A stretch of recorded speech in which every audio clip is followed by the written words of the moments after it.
চন্দননগরের জগদ্ধাত্রী পুজো উপলক্ষে প্রশাসনিক প্রস্তুতি বৈঠক অনুষ্ঠিত। বাঙালির 12 মাসে 13 পার্বণ। দুর্গাপুজো শেষ হতেই চন্দননগর প্রস্তুতি হচ্ছে তাদের ঐতিহ্যবাহী বিশ্ববিখ্যাত জগদ্ধাত্রী পুজোর জন্য। সেই উপলক্ষে আজ চন্দননগর পুলিশ কমিশনারের উদ্যোগে রবীন্দ্র ভবনে অনুষ্ঠিত হয় এক প্রশাসনিক আলোচনা সভা। সভায় উপস্থিত ছিলেন Chandannagar police commissioner Amit P Javalgi, জেলা শাসক মুক্তা আর্য, রাজ্যের মন্ত্রী তথা চন্দননগরের বিধায়ক ইন্দ্রনীল সেন, কেন্দ্রীয় জগদ্ধাত্রী পুজো কমিটির সদস্য সহ বিভিন্ন পুজো কমিটির প্রতিনিধিরা। বৈঠকে পুজো উপলক্ষে নিরাপত্তা, যান চলাচল, আলোকসজ্জা ও অন্যান্য প্রশাসনিক বিষয় নিয়ে বিশদ আলোচনা হয়। মন্ত্রী ইন্দ্রনীল সেন আশ্বাস দেন, পুজো চলাকালীন সমস্ত সমস্যা দ্রুত সমাধান করা হবে। জানা গিয়েছে, এই বছর চন্দননগর কেন্দ্রীয় জগদ্ধাত্রী পুজো কমিটির অধীনে মোট 180টি পুজো অনুষ্ঠিত হবে। হুগলির চন্দননগর থেকে প্রবীর বসুর রিপোর্ট, ক্রাইম বেঙ্গল।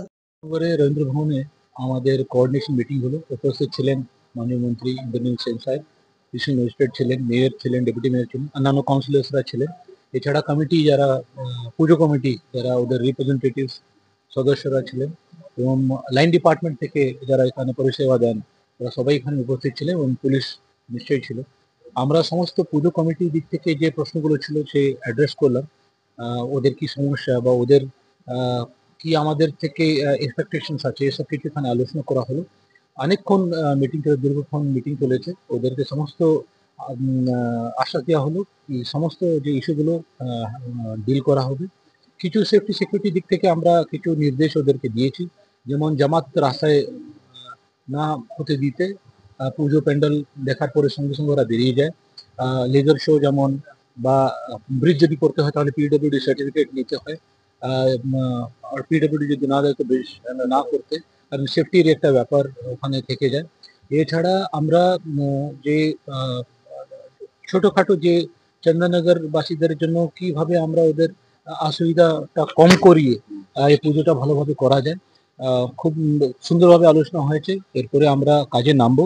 রাস্তাঘাট সব জায়গাতে রিপেয়ার হচ্ছে, বিভিন্ন জায়গাতে সিসিটিভি লাগানো হচ্ছে। পুজো প্যান্ডেল আমরা ভিজিট করব, যে এন্ট্রি এক্সিট ইলেকট্রিক জিনিসটা ফায়ার গাড়িগুলো যেতে পারে কিনা এসব কিছু বিভিন্ন জায়গা থেকে আমরা সব দিক থেকে আলোচনা করা হবে। দিনগুলোতে তো খুব বেশি ভিড় হয় চন্দননগরে, তারপরে বিসর্জনের শোভাযাত্রা একটা বড় জমায়েত থাকে, সেই সময়ের যে নিরাপত্তার বিষয়টা সেটা দেখুন, এখানে প্রায় 8 কিলোমিটার একটা সার্কামফারেন্স এখানে সমস্ত পুজোগুলো হয়। এই ছোট জায়গাতে প্রায় রোজ 5 থেকে 10 লক্ষ লোক এখানে পুজো দেখতে আসেন। তার থেকে বেশি কার্নিভালের দিনে এখানে পুজো দেখতে প্রচুর মানুষ এখানে জড়ো হন। শুধু এখানে না, নদী হুগলি ওপার থেকে অনেক লোক আসে, ট্রেন ধরে লোকজন এখানে আসেন। আমরা এই নিরাপত্তা ঠিক করার জন্য সব জায়গাতে আলোর ব্যবস্থা করার জন্য এটা করা হয়েছে। প্রত্যেক জায়গাতে ইম্পর্টেন্ট জায়গাতে আমাদের কিওস্কগুলো থাকছে এবং বাড়তি ফোর্স মোতায়েন করা থাকবে। ওখানে সঙ্গে সঙ্গে ওখানে সমস্যা হলে সে পুলিশটা অ্যাটেন্ড করতে পারে। সিনিয়র অফিসার ডিপ্লয়মেন্ট হবে, অনেকজন আইপিএস অফিসার্স, এসিপি র্যাঙ্কের অফিসার, ডিসিপি র্যাঙ্কের অফিসার্সরা এখানে এসে ডিউটি করবেন।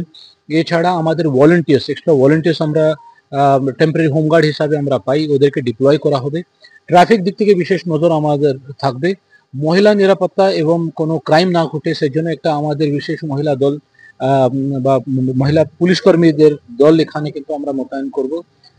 এছাড়া আমাদের যে যে ট্রাফিক এবং গোয়েন্দা দপ্তর থেকে লোকজন থাকবে, কোনো এখানে পুজোর সময় কোনো অসুবিধা না হয়। সিসিটিভি ক্যামেরা প্রত্যেক পুজো কমিটি থেকে সিসিটিভি ক্যামেরা লাগানো হয়। আমরাও এখানে বেশি ক্যামেরা, ড্রোন ব্যবহার আমরা করি, ড্রোনের ব্যবস্থা এখানে রাখা হচ্ছে। এবং এছাড়া আমাদের রেলওয়ে স্টেশন ওখানে কিন্তু একটা বাড়তি ফোর্সের ডিপ্লয়মেন্ট থাকবে।